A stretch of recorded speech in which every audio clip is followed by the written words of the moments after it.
Hello students, today we will discuss chapter 2, lecture 2 of class 11. Class 11 chapter 2 is biological classification.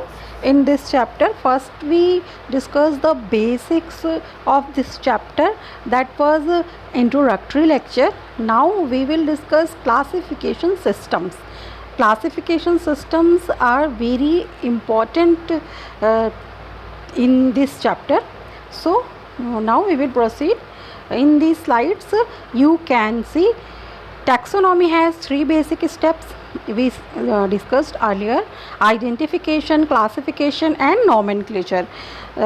What is identification? To identify any animal on basis of their similarity and dissimilarity with pre-existing animals or plants in which about which we have sufficient knowledge.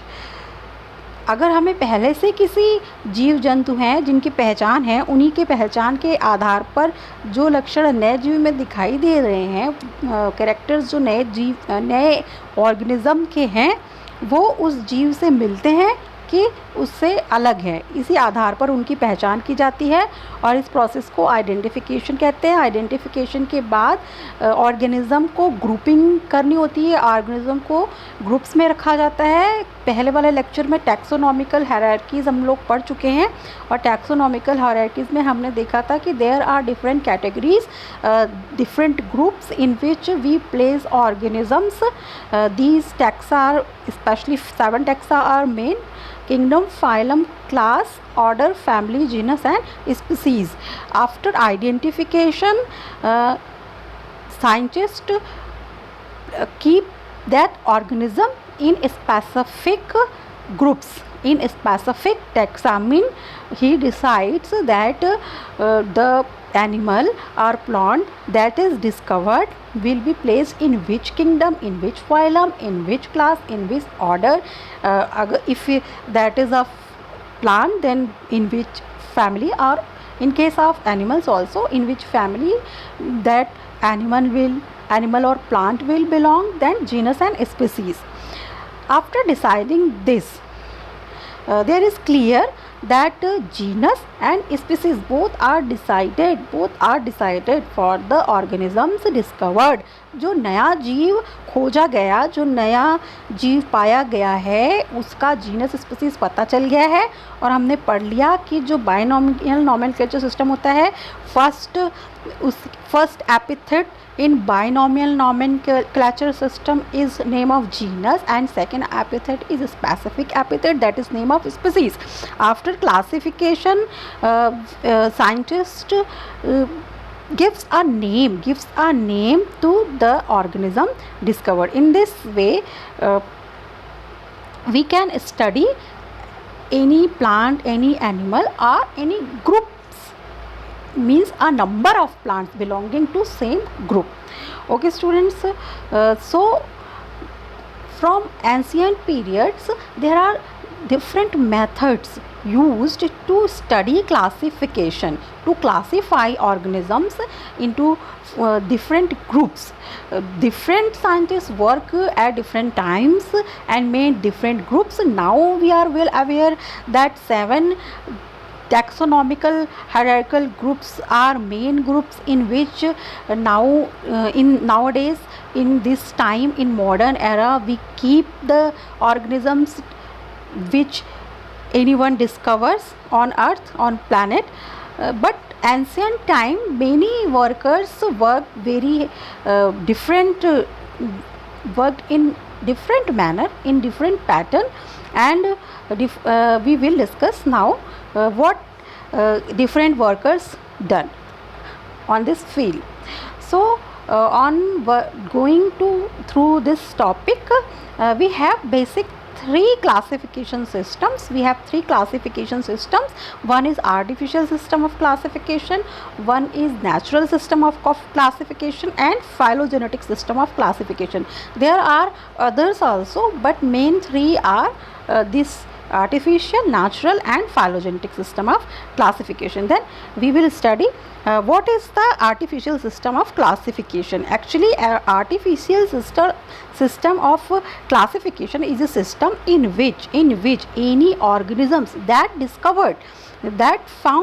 find out anywhere for first time, the organisms is classified into kingdom, phylum, class and other groups according to their habitat and morphological characters. Morphology means external features, यानी कि जो जीव जंतु पाए गए हैं उनके बारे में वो कहाँ पाए गए हैं और उनका मोड ऑफ न्यूट्रिशन कैसा है. हैबिट्स मीन्स उनका मोड ऑफ न्यूट्रिशन कैसा है, और ऑटोट्रॉफिक है, हेटरोट्रॉफिक है. ये ऐसे कैरेक्टर्स जो देख के पता चल जाएंगे. भाई पौधा होगा कोई तो हरी पत्तियाँ होंगी, उसमें पता चल जाएगा, देख के पता चल जाएगा बाहर से ही. या वो कहाँ पाया जा रहा है, पानी में पाया जा रहा है, हवा में उड़ने वाला जीव है, पेड़ों पर रहने वाला है. तो ये भी यानी कि ये जो चीज़ें हम आसानी से देखकर बता सकते हैं. बाह्य जो उसका स्ट्रक्चर है, बॉडी स्ट्रक्चर है, उसके आधार पर उसमें कुछ चीज़ें दिखाई दे रही होंगी. जैसे कोई फ्लावर है तो फ्लावर में उसके पेटल्स का अरेंजमेंट कैसे है, उसके हॉल्स का अरेंजमेंट कैसे है. या स्टेमेंस हैं तो स्टेमेंस का नंबर कितना है, स्टेमेन के अरेंजमेंट कैसा है फ्लावर में. तो ये सारे जो हैं वो आते हैं मॉर्फोलॉजिकल कैरेक्टर्स में. और इनको हम और ये जो एक तरीका है एनिमल्स को या प्लांट्स को ग्रुप करने का, इसे आर्टिफिशियल सिस्टम ऑफ क्लासिफिकेशन कहते हैं. Grouping of organisms in this system of classification is based on habitat and few morphological characters. ये इंपॉर्टेंट है और आप इसे याद रखेंगे इस पॉइंट को. Then we will discuss now who first used this system. You know that father of biology or father of zoology both are mister अरस्तु हैं. तो उन्होंने सबसे पहली बार ऐसी कोशिश की थी और एनिमल्स को उन्होंने क्लासीफाई किया था.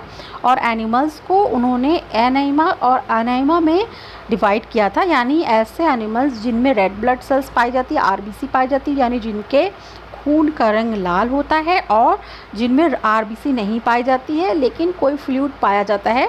तो उन्होंने डिवाइड किया और दो ग्रुप बनाए, ई नईमा और अनईमा. अ मीन्स अब्सेंट यानी विदाउट, जिसमें आरबीसी नहीं है.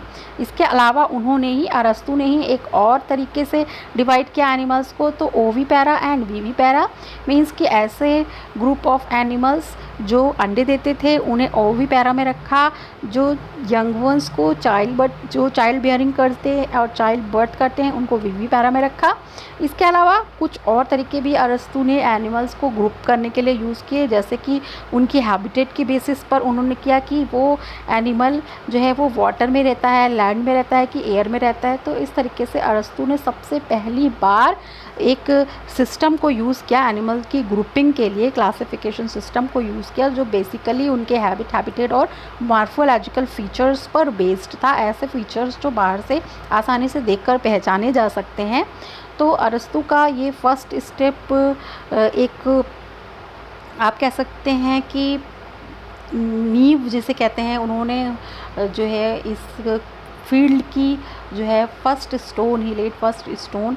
और फिर आगे उसके बाद बहुत सारे वर्कर्स ने इस फील्ड में काम किया. तो देखते हैं कि इस फील्ड में और कौन है जिन्होंने क्लासिफिकेशन या टैक्सोनॉमी की फील्ड में आर्टिफिशियल सिस्टम ऑफ क्लासिफिकेशन को फॉलो किया. तो अरस्तु के ही प्यूपिल थे, डिसाइपल थे, उन्हीं के शिष्य थे मिस्टर थियोफ्रेस्टस. और आप जानते होंगे कि जो थियोफ्रेस्टस है mister Theophrastus is father of botany. उन्होंने प्लांट की ग्रुपिंग की किस बेसिस पर की थी, प्लांट की हैबिट्स के बेसिस पर की थी.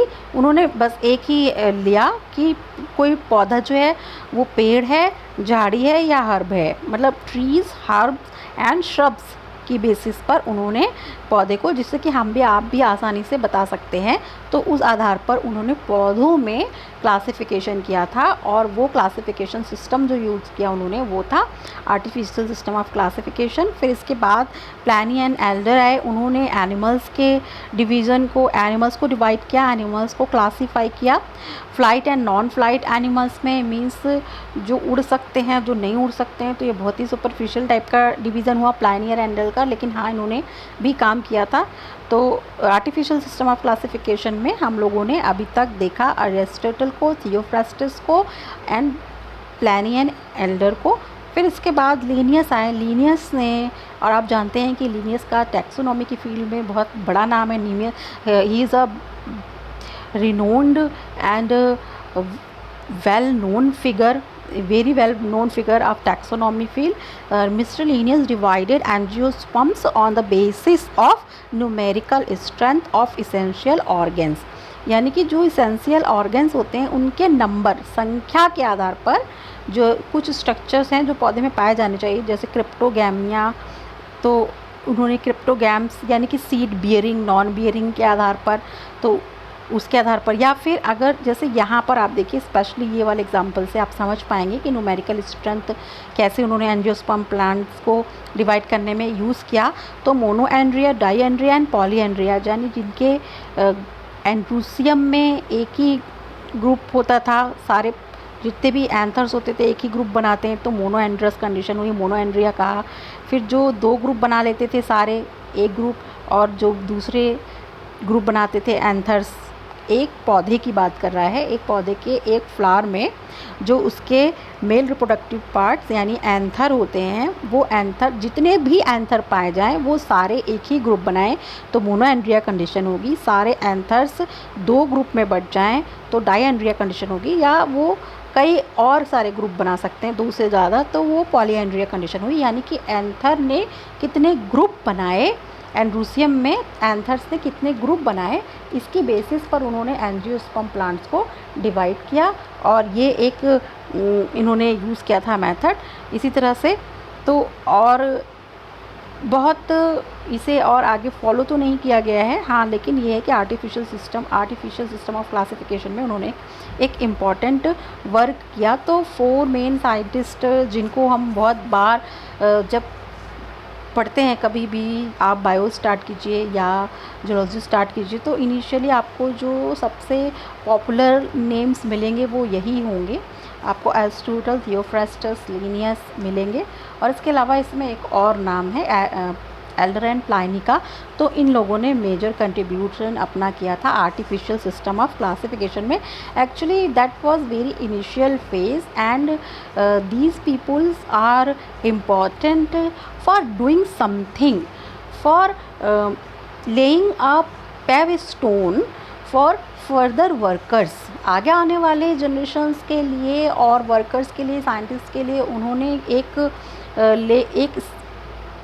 जो प्लेटफॉर्म डेवलप किया, उस रेफरेंस में इनका इम्पोर्टेंस है। बट सिस्टम में कुछ ड्रॉबैक्स हर सिस्टम में होते हैं, तो इस सिस्टम के भी कुछ ड्रॉबैक्स थे। What are that we will discuss.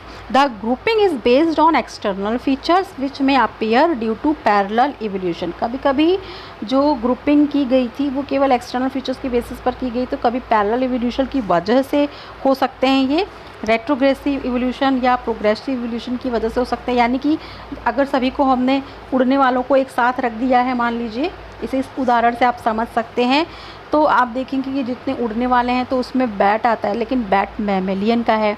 फिर इसी तरीके से उड़ने वाले में इंसेक्ट्स आते हैं, इंसेक्ट्स आप जानते हैं आर्थ्रोपोडा का मेंबर है, बैट कॉर्डेटा भी है। फिर इसके बाद अगर आप इसी तरह फ्लाइंग्स में देखेंगे तो कुछ फ्लाइंग लिजर्ड्स होती हैं, लेकिन वो तो रेप्टाइल्स हैं।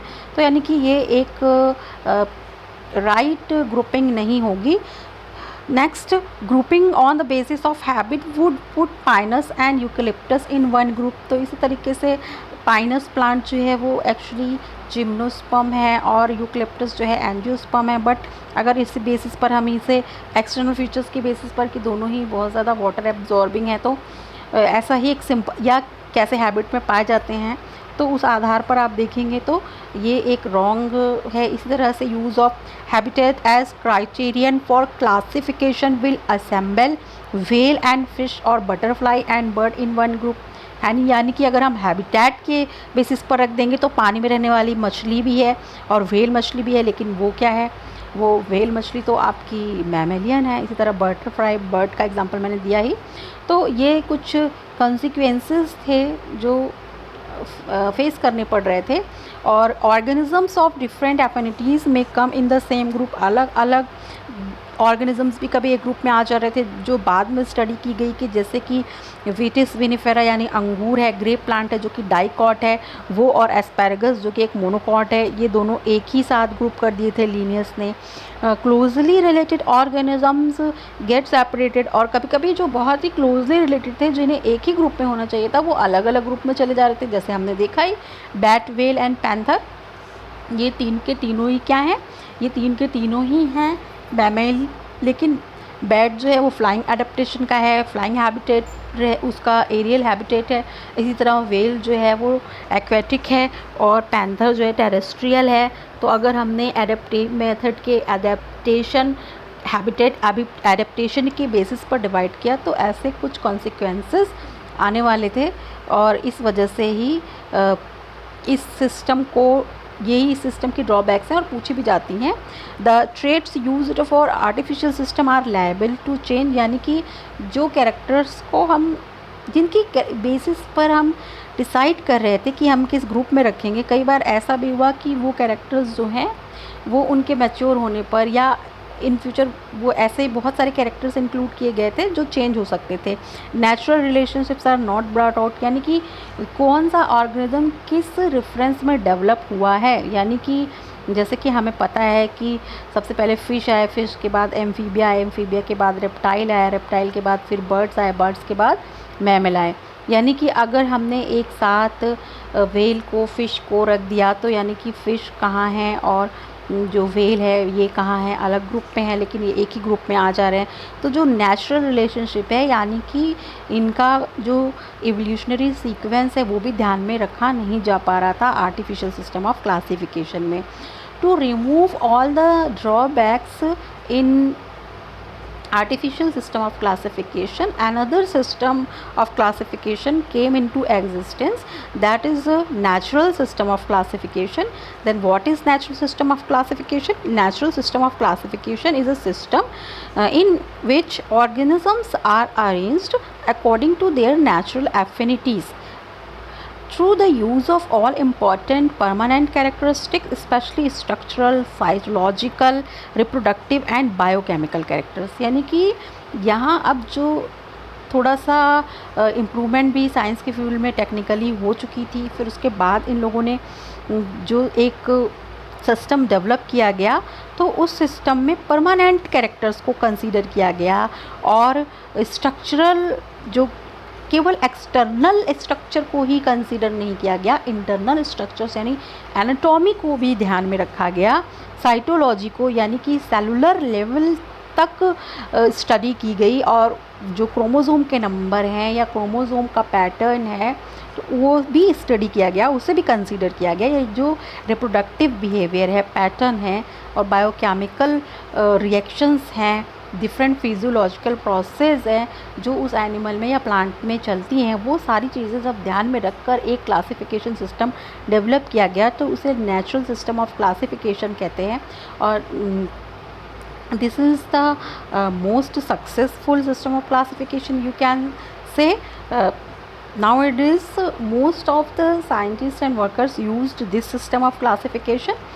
Then we will study this in detail.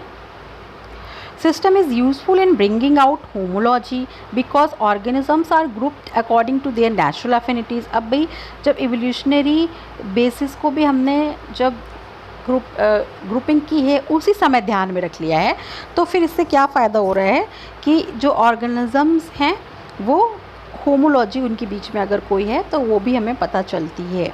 यानी कि अगर कोई एक एंसेस्टर था एनिमल और उससे कुछ डिफरेंट हैबिटेट में रहने वाले individuals, group of individuals you can say arise हुए, तो और उनके बीच में लेकिन कुछ ना कुछ सिमिलरिटी दिखाई देगी, यानी कि होमोलॉजी यानी कि उनकी ओरिजिन सेम है, ये कंडीशन हमें दिखाई देगी, तो ये भी आसानी से ढूंढी जा सकती है। जैसे कि जो कहा जाता है कि जो फ़िश है, एम्फीबिया है, रेप्टाइल है, बर्ड्स है, मैमल्स है, इन सभी का डेवलपमेंट लेकिन किसी कॉमन एंसेस्टर से हुआ, तो इसके हमें कभी कभी प्रूफ मिलते हैं। जैसे कि बर्ड्स हैं तो बर्ड्स का जो लिम्स का फॉर्म, वो बेसिक बोन्स जो प्रेजेंट होती हैं, या मैमल्स में जो 4 लिम्स में बोन, क्योंकि ये सभी क्या हैं, टेट्रापोडा के मेंबर हैं, ये सभी क्या हैं, टेट्रापोडा के मेंबर हैं, यानी 4 limbs, poda means limbs, 4 limbs in सभी में हैं। तो एम्फीबिया में देखिए फ्रॉग है तो उसके 4 पैर आप देखते ही हैं, तो उस फॉर्म में इनके टेट्रापोडा हैं। ये रेप्टाइल्स को आप देखते हो उसमें भी 4 लिम्स आपको दिखाई देते हैं, बट वो क्रॉलिंग करते हैं। बर्ड्स में वही 4 लिम्स जो हैं वो उनके विंग्स में कन्वर्ट हो गए हैं, बट उनमें भी 4 लिम्स भी हैं और हैंड लिम्स भी हैं। हैंड लिम्स में उनके वही जो 2 पैर दिखाई देते हैं वो है। इसी तरह मैमल्स को आप देखते हैं, हमारे जो 2 हाथ हैं वो ग्रैस्पिंग के लिए मॉडिफाई हो गए हैं और वो 4 लिम है, और जो पैर है चलने के लिए आप ही हम उसे यूज़ करते हैं। तो टेट्रापोडा यानी कि इसका मतलब वो एम्फीबिया, रेप्टाइल, बर्ड, मैमल और फिश भी आता है इसमें। तो ये सभी किसी एक कॉमन एंसेस्टर से अराइज हुए थे, तो यानी इनकी ओरिजिन जो है वो सेम थी, यानी कि इनके बीच की होमोलॉजी जो है वो डिसाइड की जा सकती है आर्टिफिशियल सिस्टम ऑफ क्लासिफिकेशन में। The first natural system of classification हम लोग डिस्कस कर रहे हैं। नेचुरल सिस्टम ऑफ क्लासिफिकेशन में होमोलॉजी भी डिसाइड की जा सकती है। The first natural system of plant classification was proposed by Schimper. Schimper एक साइंटिस्ट थे, उन्होंने सबसे पहले ये सिस्टम डेवलप किया, और उसके बाद आइक्लर एक साइंटिस्ट है, उन्होंने इसके बाद इसे यूज़ किया। यानी प्लांट में शिम्पर ने सबसे पहले यूज़ किया, उसके बाद आइक्लर एक साइंटिस्ट है, उन्होंने इस नेचुरल सिस्टम ऑफ क्लासिफिकेशन को प्लांट की क्लासिफिकेशन के लिए यूज़ किया है। इसके बाद जो बहुत 2 फेमस नेम्स हैं वो हैं बेंथम एंड हुकर के और लिनियस साहब के। The most popular natural system of classification of seed plants, Bentham and Hooker ने, यानी एंजियोस्पर्म्स का, सीड प्लांट्स का, एंजियोस्पर्म्स और जिम्नोस्पर्म्स दोनों ही आते हैं। तो ये अपनी बुक जेनेरा प्लांटेरम, बहुत इंपॉर्टेंट है, बुक का नाम बहुत बार पूछा जाता है, who is the author of book genera plantarum, तो मिस्टर बेंथम एंड हुकर, तो आपको बताना है। और अपनी इस बुक में जेनेरा प्लांटेरम में उन्होंने सीड प्लांट्स का क्लासिफिकेशन डिस्कस किया है, और जिसमें उन्होंने नेचुरल सिस्टम ऑफ क्लासिफिकेशन को यूज़ किया है। इसके बाद लिनियस ने सबसे पहली बार, ये तो बात हुई प्लांट्स की बात की, अभी तक हम लोगों ने जितनी भी बात की, यानी कि इसके पहले हमने 2 साइंटिस्ट के नाम देखे, शिम्पर का देखा एंड लाइकर का देखा, इसके बाद बेंथम एंड हुकर देखा, तो ये सभी प्लांट का क्लासिफिकेशन कर रहे थे। बट लिनियस ने सबसे पहली बार एनिमल्स का क्लासिफिकेशन किया, और उनकी भी एक बुक थी, उस बुक में इस क्लासिफिकेशन सिस्टम के बेसिस पर उन्होंने एनिमल को क्लासिफाई करके डिस्क्राइब किया। बुक का नाम, name of the book is Systema Naturae, very important book, and author is Linnaeus, Systema Naturae Linnaeus. इसके 10th एडिशन में ये भी पूछा जाता है, 10th एडिशन में सिस्टेमा नेचुरी बुक के 10th एडिशन में लिनियस ने एनिमल क्लासिफिकेशन किया, that was based on natural system of classification. Okay students, then there is another type of classification system, that is phylogenetic system of classification. Phylogeny means evolutionary history. What means evolutionary history, या means जैसे अभी मैंने आपको एक discuss किया कि Tetrapoda है, और टेट्रापोडा से ही फिश, एम्फीबिया, रेप्टाइल, बर्ड्स और मैमल्स ये सभी अराइज हुए। तो ये कैसे पता चला, ये इवोल्यूशन में स्टडी किया गया, ब्रांच है साइंस की इवोल्यूशन, उसमें फॉसिल स्टडीज़ के बेसिस पर एंड अदर एम्ब्रोलॉजिकल एविडेंसेस के बेसिस पर ये डिसाइड किया गया इवोल्यूशन में। तो जब हम इवोल्यूशनरी हिस्ट्री को ध्यान में रखकर किसी एनिमल का इवोल्यूशन कैसे हुआ, उसके पैरेलल कौन कौन से स्पीसीज़ अराइज हुई, कौन कौन से animal group, plant group arise हुए, वो किस जियोलॉजिकल एरा में अराइज हुआ, और उनमें अब क्या मॉडिफिकेशंस हो गए हैं, तो ये सारी चीज़ें कंसीडर करके जब हम किसी एनिमल या प्लांट को ग्रुप करते हैं, then that type of classification system is known as phylogenetic system of classification. They are those systems of classification of in which we bring out evolutionary relationships. Phylogenetic system of classification came into existence after the acceptance of doctrine of evolution and natural selection. और ये तब आया ये system जब evolution के बारे में बहुत सारी स्टडीज़ हुई और डार्विन साहब आए, उन्होंने उन्होंने नेचुरल सिलेक्शन की थियोरी दी, जो कि आज भी उनकी theory on the origin of species by means of natural selection और the preservation of races in the struggle for life, ये उनकी बुक का नाम है, नेचुरल सिलेक्शन के बारे में जिसमें डार्विन ने सबसे पहली बार एक्सप्लेन किया था।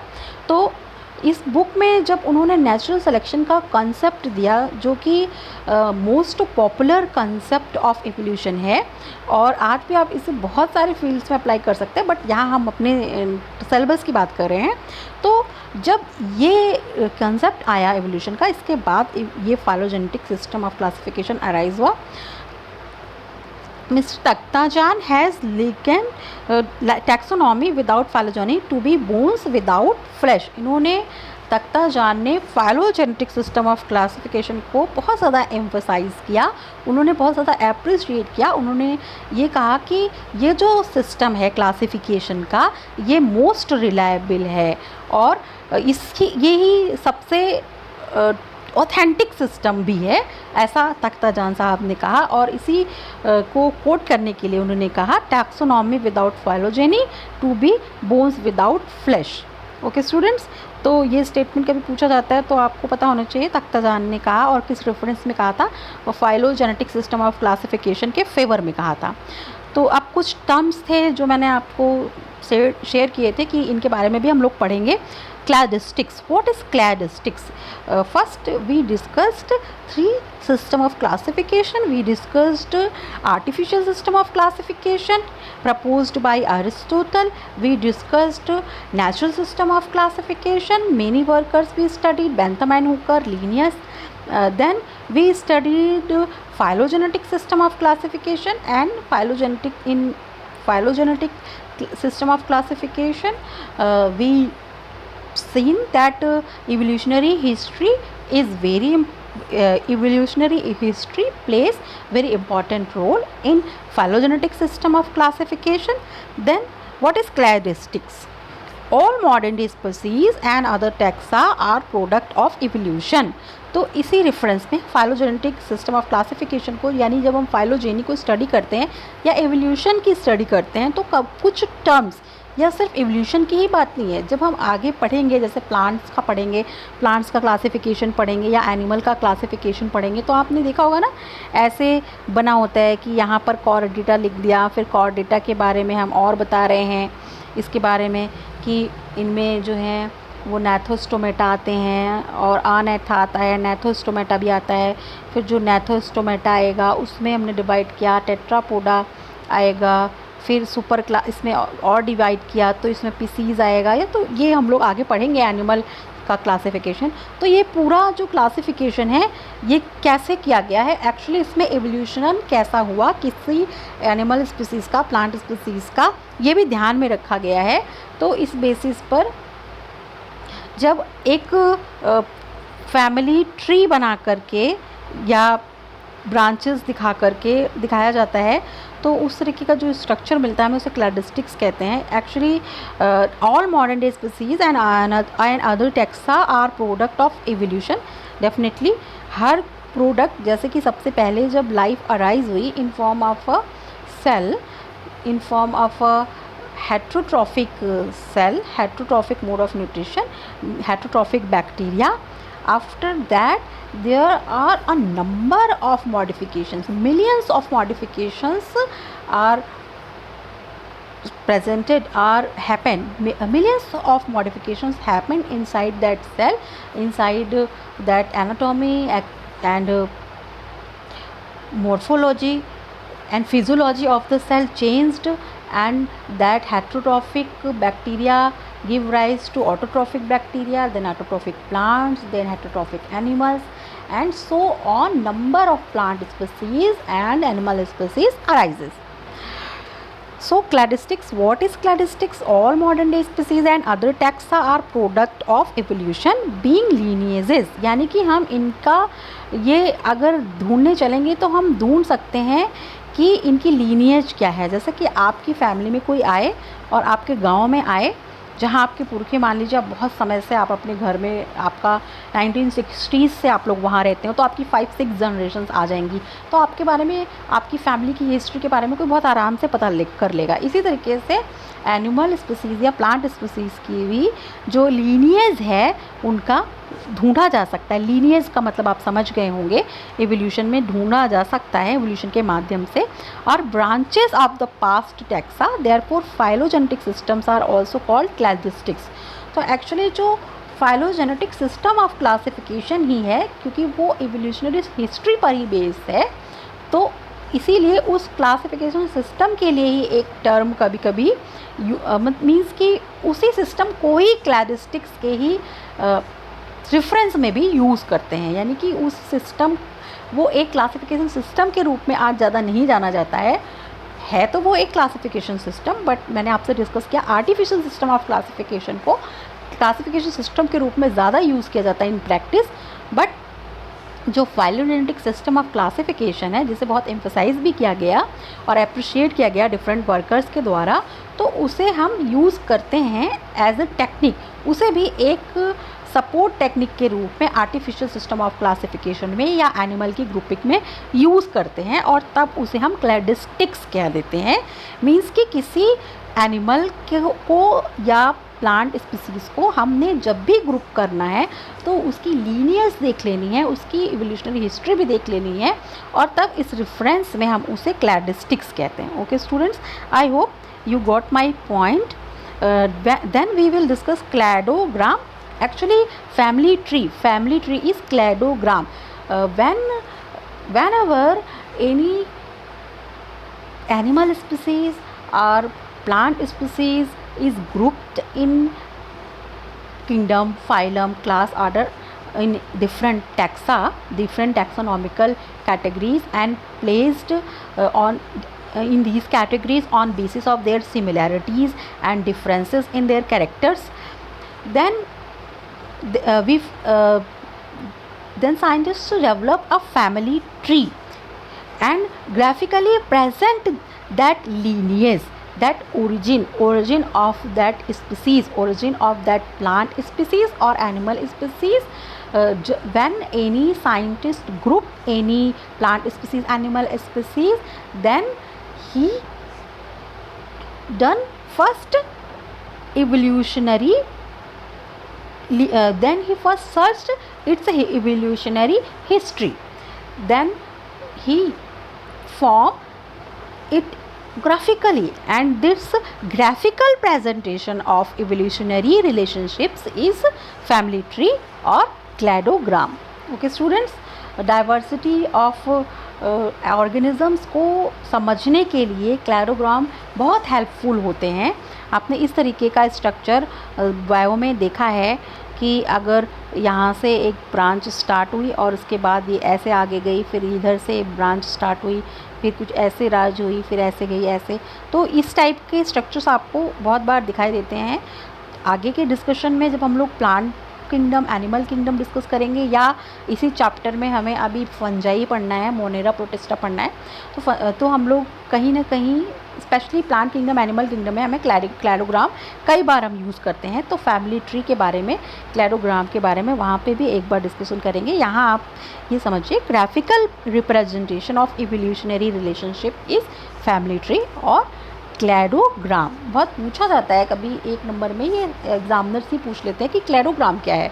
तो किसी एनिमल या स्पीसीज़ या प्लांट स्पीसीज़, जैसे कि अगर हम ह्यूमंस की बात करें तो आप एवोल्यूशन ऑफ ह्यूमन पढ़ते हैं क्लास 10th में। तो एवोल्यूशन ऑफ ह्यूमंस में आप पढ़ते हैं कि पहले चिंपैंजी आए, चिंपैंजी से पहले मंकी थे, मंकी में न्यू वर्ल्ड मंकी थे, ओल्ड वर्ल्ड मंकी थे, फिर उसके भी पीछे लीमर्स एंड टॉर्सियर्स हैं, लीमर्स एंड टॉर्सियर्स के भी पीछे श्रूज़ हैं, और श्रूज़ यानी कि फर्स्ट मैमल्स थे। फिर श्रूज से भी पहले जो मैमल्स भी हैं उनको भी बोला जाता है कि मैमल्स भी जो हैं वो कि एक रेप्टाइल्स से आए। रेप्टाइल पहले मैमल्स आए, जो रेप्टाइल लाइक मैमल्स थे वैसे आए, फिर उनसे ही अराइज हुआ मैमल ग्रुप। तो ये एक इवोल्यूशनरी हिस्ट्री है। मैंने जो आपको बताई। और अगर इसे ग्राफिकली प्रेजेंट कर दिया जाए, एक फैमिली ट्री बना दिया जाए, तो उसे ही क्लैडोग्राम कहेंगे। Okay student, now we will proceed on our next topic, that is dendrogram. A family tree based on phonetic or numerical taxonomy is dendrogram. Family tree ही बनाया जाए लेकिन उसमें स्पेशली न्यूमेरिकल टैक्सोनॉमी या फैनेटिक टैक्सोनॉमी। तो phenetic taxonomy या numerical taxonomy क्या है? बहुत सिंपल है कि जब हम स्पेशली अपने टैक्सोनॉमिकल स्टडी के दौरान कोई साइंटिस्ट किसी प्लांट स्पीसीज, एनिमल स्पीसीज को डिफरेंट टैक्सोनॉमिकल ग्रुप्स में प्लेस करता है और उस टाइम पे वो सबसे ज़्यादा इस बात को ध्यान में रखता है कि कोई स्ट्रक्चर्स या डिफरेंट स्ट्रक्चर्स के नंबर क्या हैं। जैसे अभी हम लोगों ने एंथर के नंबर का एग्जाम्पल पढ़ा, तो देखिए मोनोएंड्रस, डाईएंड्रस, पॉलीएंड्रस कंडीशन होती है।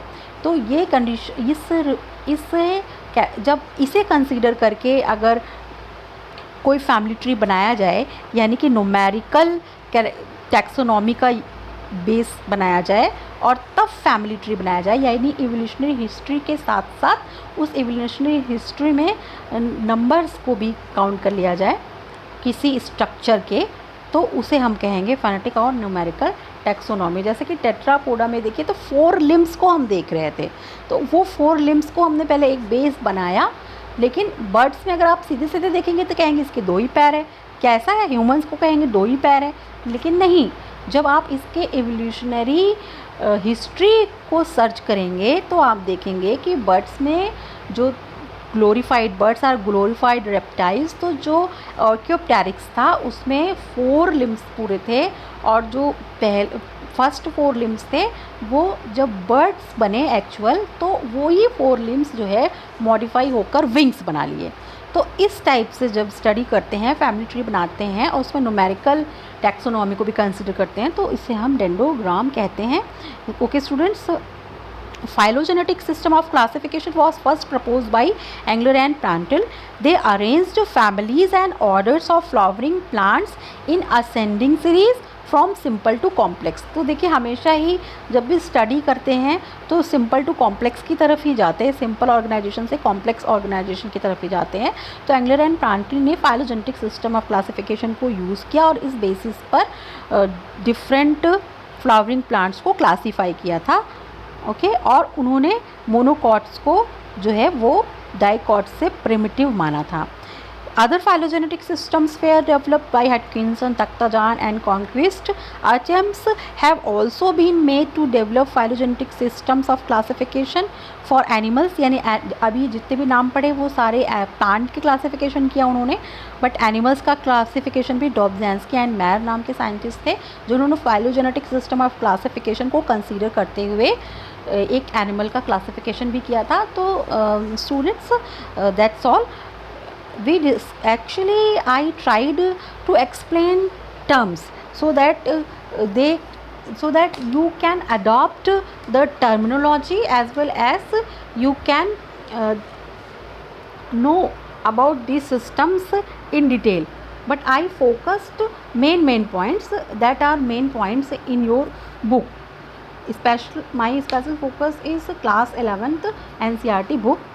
So I explained some points and not focused on all points. Okay students, then at last I want to revise. We discussed artificial system. This system of classification was based on one or few superficial similarities, and classification was even made a matter of convenience actually. Artificial system में ज़्यादातर convenience को ध्यान दिया गया, जो characters लिए गए उनमें कन्वीनियंस, जैसे flight and non flight animals ले लिए गए। No weightage was given to natural as well as phylogenetic relationships को बहुत ज़्यादा कंसीडर नहीं किया गया था। तो मैंने पहले ही बताया आपको, अरिस्टोटल ने ऐसा किया था हैबिटेट की बेसिस पर, और इसके बाद फिर जो ये आर्टिफिशियल सिस्टम ऑफ क्लासिफिकेशन है उसे और भी जो साइंटिस्ट हैं उन्होंने भी इसी कंसिडरेशंस को You will find that artificial system of classification, there is grouping This grouping is very simple and easy to follow. Actually, this is very simple and easy to follow. However, it sometimes result in grouping together of quite heterogeneous and unrelated organisms in one group, while closely resembling ones are included in widely separated groups. And this was the drawback. We discussed merits and demerits of artificial system of classification revised. Now natural system of classification, actually organisms according to the natural system of are classified on the basis of natural affinities. It also uses more number of characters rather than a single character for determining the similarities. Natural classification is mainly based on form relationships, realizing all informations available at the time of collection of plant. The natural system remained dominant before the idea of evolution was accepted. Okay, students, and Mr. Bentham and Hooker, Linnaeus used this system of classification. Then phylogenetic system of classification came into existence when idea of evolution was accepted. Phylogenetic system of classification, what is basic features? We discussed that this system is based on evolutionary sequence as well as the genetic relationships among the organisms. Also, Engler and Prandtl and other scientists worked in this field. Okay, students, I think you got all my points that I discussed. I discussed cladistics. Actually, phylogenetic system of classification is cladistic when we represent evolutionary history in form a graph or a tree-like presentation, that is family tree or cladogram, and when in cladogram we consider numerical taxonomy, that is dendrogram. Okay, students, thank you. I hope you enjoyed my class. Actually, these somewhat बहुत ज़्यादा concepts इनमें नहीं है, लेकिन जो concepts हैं वो आपको जानने बहुत ज़रूरी हैं, क्योंकि एग्ज़ाम्स में इनसे क्वेश्चंस आते हैं और कॉम्पिटिटिव एग्ज़ाम्स में तो बहुत ही कॉम्प्लेक्स अगर पेपर बनाना होता है, टफ़ बनाना होता है, टिपिकल बनाना होता है, तो इन रीजन्स से क्वेश्चंस पूछ लिए जाते हैं. मैंने बेसिकली एनसीईआरटी के ही मैटर को रेफरेंस में लिया है और कुछ अदर बुक्स को भी मैंने कंसीडर किया, बट बेसिक फोकस मेरा एनसीईआरटी का ही है. आगे के भी जो वीडियोस होंगे बेसिकली वो एनसीईआरटी पर ही फोकस्ड होंगे. So students, thank you. Watch whole video repeatedly. बार बार देखने के बाद कुछ पॉइंट्स हो सकता है आपको समझ में आए जो आप एक बार में समझ नहीं पा रहे थे. और मैंने अपनी बेटा जो स्पीड है एक्सप्लेनेशन की वो एक एवरेज रखने की कोशिश की है. किसी को ये अपने हिसाब से ज़्यादा लग सकती है, किसी को कम लग सकती है. ऐसा इसलिए किया है क्योंकि अगर बहुत लंबा वीडियो बनता है तो उसमें जीबी भी ज़्यादा जाता है, और फिर यूट्यूब पर वीडियो इसीलिए शेयर किया, इसीलिए मैंने चैनल बनाया. मेरे चैनल का नाम आप जानते हैं, उषा नवोदया टाइम्स है. और मेरे चैनल पर जाइए और बाकी जो वीडियोज़ हैं उन्हें भी देखिए. और बाकी जो आपके कॉन्टैक्ट में ऐसे स्टूडेंट्स होंगे जिन्हें कोई रिसोर्स नहीं मिल पा रहा होगा तो उन तक शेयर कीजिएगा. बहुत सिंपल वे में मैंने कोशिश की है मैटर को एक्सप्लेन करने की. तो जो स्पीड है उसका ये है मोटिव कि एक एवरेज जीबी में काम हो जाए, अपलोडिंग भी हो जाए, डाउनलोडिंग भी हो जाए और उसे सेव भी किया जा सके मैटर को अगर ज़रूरत है तो किसी को. और साथ ही साथ अगर आप में से कोई इसे फास्ट पढ़ना चाहता है, किसी को लग रहा है कि बहुत धीमे पढ़ा रहे हैं, तो आप अपनी प्लेबैक स्पीड पे जाके उसे फास्ट कर सकते हैं, या कोई इसे प्लेबैक स्पीड में जा कर के इसे स्लो कर सकता है और वही लेक्चर आपको थोड़ी स्लो स्पीड में धीरे धीरे समझ में आएगा. Okay students, thank you.